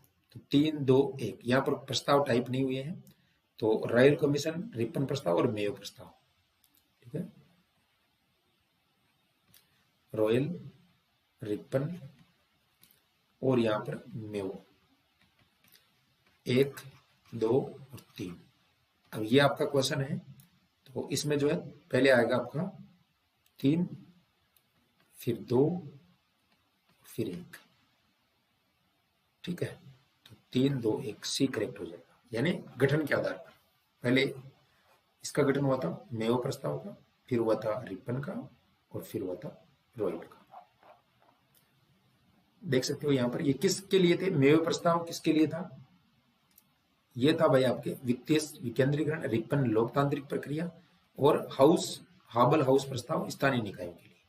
तो डोंट वरी, तीनों ही सही हो जाएंगे। रॉयल कमीशन 1907 की सिफारिश में स्थानीय निकायों को प्रांतों को कब सौंपा गया था? तो भारत शासन अधिनियम 1919, ठीक है। प्रांतों को स्वायत्तता दी गई थी। प्रांतों को स्वायत्तता भारत शासन अधिनियम 1935 के अंदर दी गई थी। कस्बा क्षेत्र पूछा गया है यहाँ पर, टाउन एरिया कमेटी के बारे में सही। यह समिति ऐसे गांवों में गठित की जाती है जो शहर की ओर अग्रसर है। इस समिति के अध्यक्ष जिला प्रमुख होते हैं।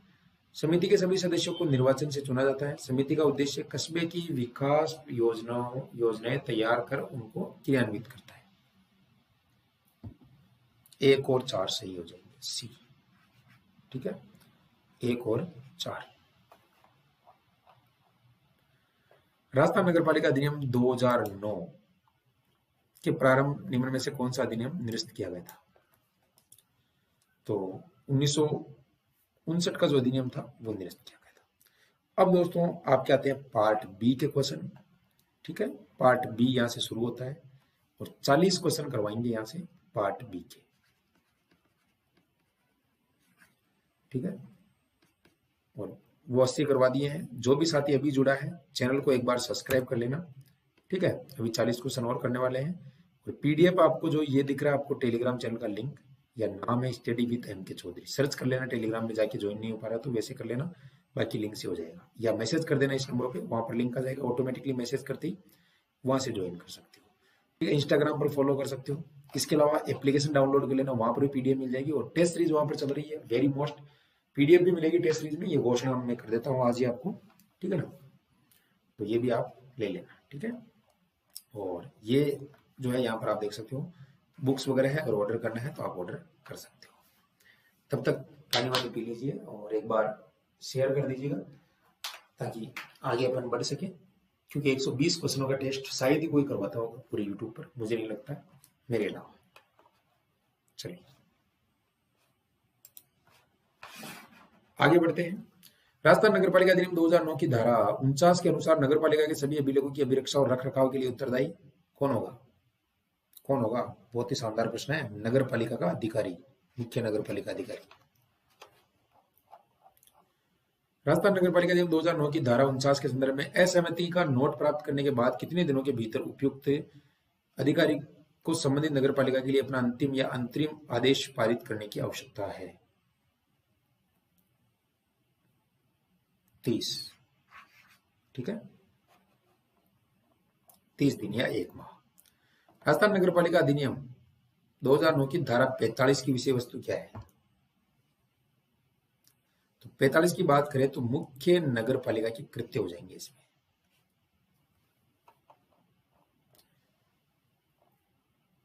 राजस्थान नगर पालिका अधिनियम 2009 की वह कौन सी धारा है जो गलत घोषणा यानी मिथ्या घोषणा, बता रखा आपको मैंने, मिथ्या घोषणा, झूठी घोषणा अगर कोई करता है तो धारा 15 के अंतर्गत उसमें जुर्माना आपका दे रखा है। मिथ्या घोषणा में तो क्या दे रखा है? जुर्माना। राजस्थान नगर पालिका अधिनियम 2009 की धारा 25 क्या कहती है? निर्वाचन से मत देने की रीति, मतदान का अधिकार, निर्वाचन संबंधी अपराध, भ्रष्ट आचरण। 25 कहे कि मतदान का अधिकार है। आपको पता है दोस्तों, जिस व्यक्ति की उम्र 18 वर्ष हो चुकी है वो मतदान कर सकता है। पहले 21 वर्ष थी तो यहाँ पर संशोधन किया गया था और 21 से घटाकर 18 की गई थी, ठीक है ना? हाँ, उसी तरह संविधान संशोधन 1961 के अंदर। राजस्थान नगर पालिका अधिनियम 2009 की धारा 21 के अनुसार नगर पालिका के किस सदस्य बनने की योग्य न्यूनतम आयु? तो भाई न्यूनतम आयु तो आपको पता ही है, 21 वर्ष होना जरूरी है नगर पालिका का सदस्य बनने के लिए। 21 वर्ष। राष्ट्रपति बनने के लिए 35 वर्ष। कितनी? ठीक है। उपराष्ट्रपति के लिए 35 वर्ष। सभी की बता रहा हूं, एक बार ध्यान कर लेना, ठीक है। प्रधानमंत्री की 25 वर्ष, पीएम, सीएम की 25 वर्ष, लोकसभा जो अपने अध्यक्ष होते हैं उनकी भी 25 वर्ष, ठीक है। राज्यपाल की बात करें, राज्यपाल 35 वर्ष, ठीक है। और विधान परिषद का सदस्य होता है 30 वर्ष, ठीक है। इस तरीके से ध्यान रखना। राजस्थान नगर पालिका अधिनियम 2009 की धारा 11 के अंतर्गत सिफारिशों के आधार पर राज्य सरकार सदस्यों का चुनाव करने के लिए सभी वार्डों को बुलाती है। तो यहाँ पर राज्य चुनाव आयोग जो है, स्टेट इलेक्शन कमीशन, सिफारिश करती है, उसके बाद जो है ये आगे की प्रक्रिया होती है। राजस्थान नगर पालिका अधिनियम 2009 की धारा 15 के अंतर्गत झूठी घोषणा करने वाले व्यक्ति पर कितनी दंड राशि दी जाती है? झूठी घोषणा, मिथ्या घोषणा बताया था 15, सेक्शन 15 मिथ्या घोषणा 2000 रुपए का दंड लग जाता है इसके अंदर, ठीक है।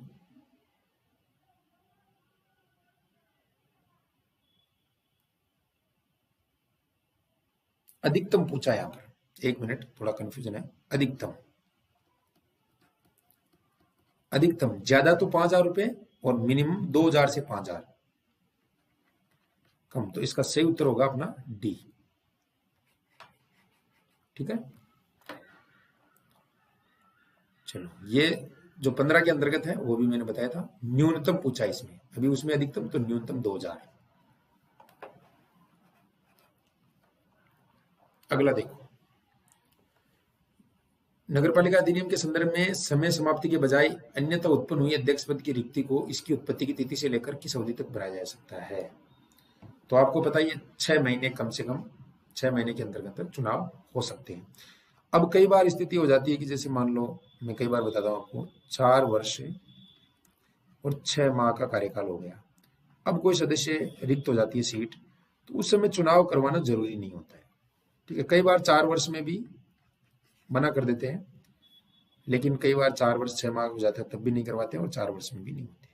बाकी 4 वर्ष से पहले चुनाव हो सकते हैं, ठीक है। तो ये स्थिति रहती है, सभी जगह नियम लागू होता है। उस धारा की पहचान करें जो जिस पर समय समाप्ति के बजाय अन्यथा उत्पन्न हुई आकस्मिक रिक्ति को भरने समय विचार किया जा सकता है। धारा 27 हो जाएगी विचार करने के लिए। धारा 55 की विषय वस्तु समितियां हैं। धारा 55 के अंदर क्या है? समितियां। राजस्थान नगर पालिका अधिनियम 2009 के संदर्भ में नगर पालिका द्वारा किसी प्रमुख के तहत है बजट अनुदान की किसी भी मात्रा को कम करने के लिए किसकी पूर्व अनुशंसा आवश्यक होती है? तो भाई वित्त समिति ही जो है अनुशंसा करेगी, तभी बजट अनुदान आगे बढ़ेंगे। राजस्थान नगर पालिका अधिनियम 2009 के अनुसार नगर कोष से किसी भी खर्च की मंजूरी के लिए वार्ड समिति को किसका पूर्व अनुमोदन लेना आवश्यक है? नगर कोष से करेंगे तो भाई नगर पालिका से लेना होगा, भाई वहां पर राज्य निर्वाचन आयोग से थोड़ी देना होगा, वहां से तो किससे लेना होगा? नगर पालिका से लेना होगा। ठीक है, पानी पी लेता हूं मैं, आप भी थोड़ा पानी वानी पी लीजिए, फिर हम आगे स्टार्ट करते हैं।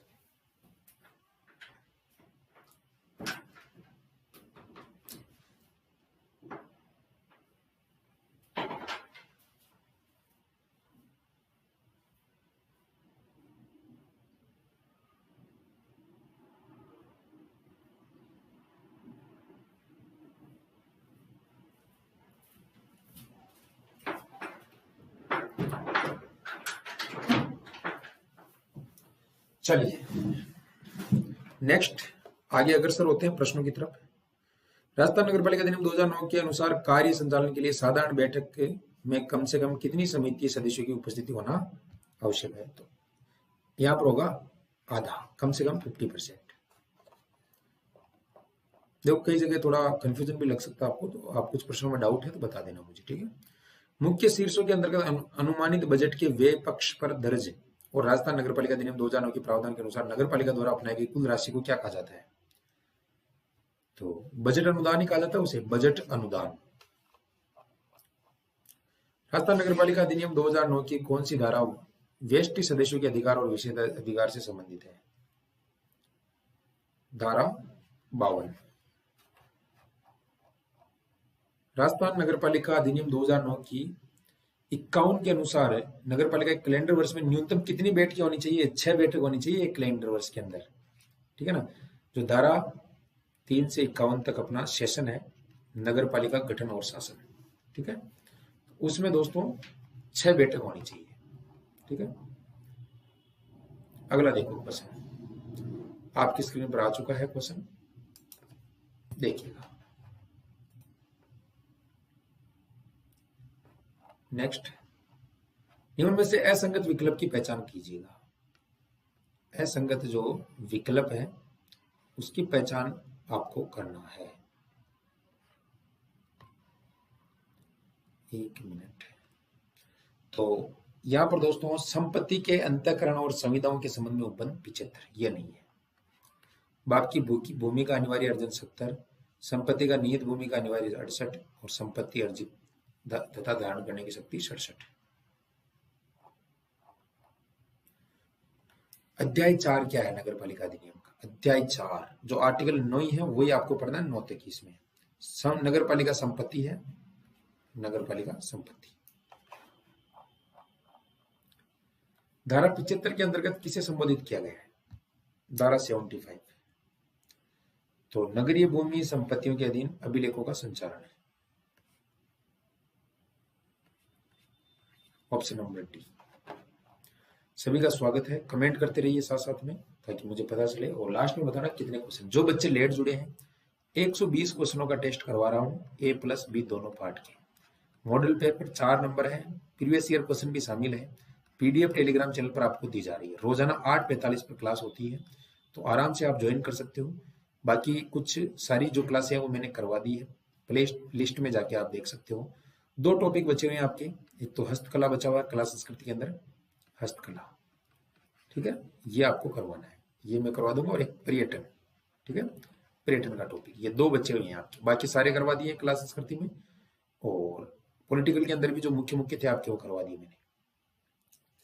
तो यहाँ पर हो जाएगा भाई ऑप्शन नंबर 101 102 क्वेश्चन है, इसमें सभी हो जाएगा सही उत्तर। ठीक है। नगरपालिका संपत्ति के बारे में जानकारी राजस्थान नगरपालिका अधिनियम 2009 की किस अध्याय से मिलती है? संपत्ति के बारे में अभी बताया था मैंने, अध्याय 4। एक दिन में आपको ये सारी धाराएं और ये याद करवाने वाला हूं, यानी जो आपके 9 अध्याय है, 9 अध्याय पूरे, वो मैं आपको याद करवाऊंगा, उनकी पूरी धाराएं और कौन कौन से अध्याय में क्या है। छोटा सा वीडियो रखूंगा ताकि एक बार क्लियर हो जाएगा, आपको पता चल जाएगा वहां तक। धारा 68 के अनुसार नगरपालिका संपत्ति के लिए नगरपालिका एक क्या है? न्यासी है। ठीक है, न्यासी के रूप में कार्य करती है, मालिक के रूप में नहीं करती है, सह मालिक के रूप में भी नहीं करती। नगरपालिका अधिनियम 2009 की धारा 69 के अंतर्गत स्थावर संपत्ति का अर्जन किसके द्वारा किया जाता है? करार के द्वारा, विनिमय के द्वारा, भाड़ा या पट्टे के द्वारा? तो सभी के द्वारा किया जा सकता है अर्जन। भाई कोई भी स्थावर संपत्ति है तो करार हो सकता है, एग्रीमेंट हो सकता है, विनिमय हो सकता है, खरीदा जा सकता है, भाड़े या पट्टे के द्वारा भी किया जा सकता है। धारा 76 की विषय वस्तु, आर्टिकल 76 में फाइनेंस कमीशन आता है, वित्त आयोग। ठीक है, राजस्थान नगरपालिका अधिनियम 2009 की धारा 79, 76 और 79 पूछ लिया तो नगरपालिका नीति। कोई भी डाउट लग रहा है कमेंट कर देना। नगरपालिका अधिनियम 2009 का अध्याय 5 क्या कहता है? 5 में है नगर वित्त और नगर कोष, 4 में संपत्ति है नगरपालिका की, 5 में नगर वित्त और नगर कोष। ठीक है, नगरपालिका का परिषद, गठन, शासन और परिभाषा, 5 तो यही हो गए, 4 और याद करना है। नगरपालिका अधिनियम 2009 की धारा 87 के अनुसार नगरपालिका बजट अनुमान तैयार करने के लिए अधिकारी कौन होता है?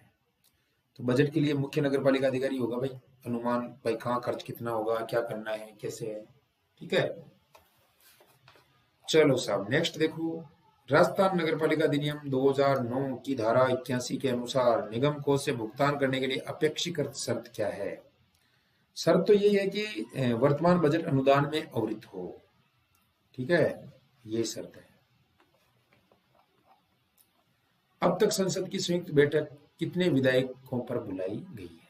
जो जॉइंट बैठक है 3 पर बुलाई गई है, आपको पता है, कमेंट करके बता देना। ठीक है ना, संयुक्त बैठक, एक तो अंतर्राष्ट्रीय मामला था और एक डाक विभाग से संबंधित था। विधान परिषद किस राज्य में कार्यरत है? तो बिहार के अंदर दोस्तों कार्यरत है, मध्य प्रदेश में नहीं है, उत्तराखंड में नहीं है, पंजाब में नहीं है, बिहार में है, यूपी में है। ठीक है ना, हाँ यूपी, बिहार, महाराष्ट्र, ठीक है, कर्नाटक, ठीक है ना, हाँ तेलंगाना। तो ये अभी फिलहाल J&K में हट गई है अभी। ठीक है ना, यूनियन टेरिटरीज बनने के बाद में, और अभी हाँ बिल्कुल। चलिए अगला प्रश्न देखिएगा, दिल्ली राष्ट्रीय राजधानी क्षेत्र मुख्यमंत्री पद की शपथ कौन दिलाता है? तो उपराज्यपाल दिलाता है, वहां पर राज्यपाल नहीं दिलाता है, वहां पर गवर्नर जो उपराज्यपाल है वो दिलाता है दोस्तों। ठीक है ना, उपराज्यपाल। संघीय न्यायालय की स्थापना किस अधिनियम के द्वारा की गई है? संघीय न्यायालय की 1935 के अधिनियम के द्वारा। नेक्स्ट, सर्वप्रथम स्वराज की मांग किसके द्वारा की गई है? सर्वप्रथम दयानंद सरस्वती के द्वारा की गई है, सबसे पहले स्वराज की मांग। ठीक है, फिर बाद में बाल गंगाधर तिलक। भारत शासन अधिनियम 1935 के संदर्भ में कौन सा तथ्य सही नहीं है? तो राज्यों में द्वैत शासन का प्रारंभ, ये नहीं है 1935 में। 1921 में 10% थे, प्रस्तावना रहित था, इसमें भारत परिषद की समाप्ति का प्रावधान था। कैबिनेट मिशन के समय भारत का वाइसराय कौन था? तो लॉर्ड वेवले था उस समय, लॉर्ड वेवले। हार्डिंग बम फेंका था उस समय था, गांधी इरविन समझौता हुआ था, माउंटबेटन जब आजाद हुआ था 1947 में उस समय। अगर सारे भारत में भी आग लग जाए तो भी पाकिस्तान का निर्माण संभव नहीं है, ये किसने कहा था? ये महात्मा गांधी ने कहा था, लेकिन फिर भी हो गया। कारण रहे होंगे। कलकत्ता, मद्रास, बंबई में उच्च न्यायालय स्थापित किया गया था, तो ये जो है आपका 1861 के तहत ये कलकत्ता, मुंबई और मद्रास में उच्च न्यायालय की स्थापना की गई थी। अंतिम प्रश्न है, 1935 के अधिनियम के अंतर्गत गवर्नर जनरल का कार्यकाल कितना निर्धारित किया गया है? तो ये किया गया साथियों 5 वर्ष। आशा करता हूँ कंप्लीट क्लास समझ में आ गई होगी। जो बच्चे लेट आए हैं चेक कर सकते हैं भाई, यहाँ पर पूरे 120 क्वेश्चन करवा दिए हैं और टेस्ट नंबर 4 था, पूरे यहाँ पर करवाए हैं जीके के पूरी व्याख्या के साथ में। आप देख सकते हो प्रत्येक प्रश्न की व्याख्या भी मिलेगी, बहुत शानदार। तो आप चैनल को सब्सक्राइब कर लेना और बाकी टेलीग्राम अभी तक ज्वाइन नहीं किया है तो जरूर आप टेलीग्राम ज्वाइन कर लेना, क्योंकि टेलीग्राम ज्वाइन करोगे तभी आपको पीडीएफ वहां पर मिलेगी। तो यहाँ पर ये टेलीग्राम का लिंक है, इसे सर्च कर लेना या डिस्क्रिप्शन में आपको मिल जाएगा। और यहाँ से आप मैसेज भी कर सकते हो व्हाट्सएप पर। बाकी ये टेस्ट सीरीज जरूर ज्वाइन कर लेना, 8:45 पे डेली क्लास होती है। बाकी सारे टॉपिक मैं और आपके लिए लेकर आने वाला हूँ, जो भी बचे हुए हैं कुछ टॉपिक। करंट अफेयर्स भी शुरू करने वाला हूँ, तो बेल आइकन जरूर प्रेस कर लेना नीचे, क्योंकि 1 लाख सदस्य का परिवार भी अपना हो चुका है, अभी डिस्काउंट भी आपको दिया जा रहा है। तो आप जरूर, जो ये प्राइस है ये भी 99 है 149 की जगह, और ये 299 199 है, ठीक है, इनमें आप ले सकते हो। ठीक है, मिलते हैं दोस्तों, तब तक के लिए थैंक यू, धन्यवाद। नई वीडियो में एक और फ्रेश यानी 5 टेस्ट, बाकी कई सारे टेस्ट लेकर आऊंगा मैं रोजाना, एक दिन छोड़ के एक दिन आपको मिल जाएंगे 120 का, ताकि आपको पता चलेगा कितनी मेरी तैयारी है। ठीक है, जो भी फैक्ट डालता हूँ याद कर लिया करो, एग्जाम में प्रश्न जरूर बनते हैं। ठीक है, थैंक यू, धन्यवाद सभी को। जय हिंद, जय भारत।